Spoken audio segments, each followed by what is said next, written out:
بسم اللہ الرحمن الرحیم۔ شروع اللہ کے نام سے جو بڑا مہربان نہایت رحم والا ہے۔ میں نے رشتوں کو خود سے دور ہوتے دیکھا، میں نے دوستوں کو منہ موڑتے دیکھا، میں نے جان سے عزیز لوگ بدلتے دیکھے، اور پھر میں نے ایک ذات کو اپنے قریب محسوس کیا، اور بے شک اس ذات نے مجھے کبھی اکیلا نہیں چھوڑا۔ انسان سے مدد مانگو گے تو عزت سے محروم ہو جاؤ گے، اللہ سے مدد مانگو گے تو دنیا میں تم سے زیادہ عزت والا کوئی نہ ہوگا۔ جو شخص تمہاری نظروں سے تمہاری ضرورت کو سمجھ نہیں سکتا، اس سے کچھ مانگ کر خود کو شرمندہ نہ کرو۔ وہ جگہ چھوڑ دو جہاں تمہارے جذبات اور تمہارے الفاظ کی قدر نہ ہو، وہ کسی کا گھر ہو یا کسی کا دل۔ ہنسی کے پیچھے کا درد، غصے کے پیچھے کا پیار، اور خاموش رہنے کی وجہ ہر کوئی نہیں سمجھ سکتا۔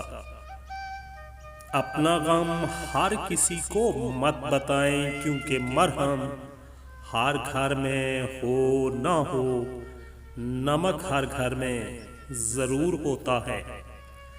جن کے ساتھ زندگی گزارنی ہو ان میں نقص نہیں تلاش کیے جاتے۔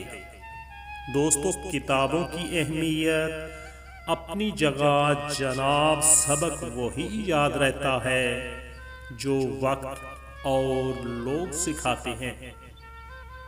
کبھی کبھی الفاظ سے بھی کہیں زیادہ دوسرے بندے کی خاموشی تکلیف دیتی ہے۔ زندگی جنہیں خوشی نہیں دیتی، یاد رکھیے انہیں تجربہ ضرور دیتی ہے۔ جو لوگ صبر رکھتے ہیں یا تو وہ جیت جاتے ہیں یا پھر کچھ سیکھ جاتے ہیں۔ جب آپ کے سکون کا تعلق کسی شخص سے ہو تو یقین جانیے پھر آپ سکون میں نہیں رہتے۔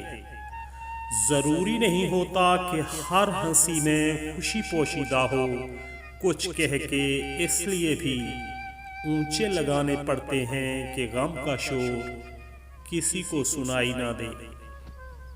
جہاں محبت ہو وہاں عیب نہیں دیکھے جاتے، اور جہاں عیب دیکھے جاتے ہیں وہاں محبت نہیں ہوتی۔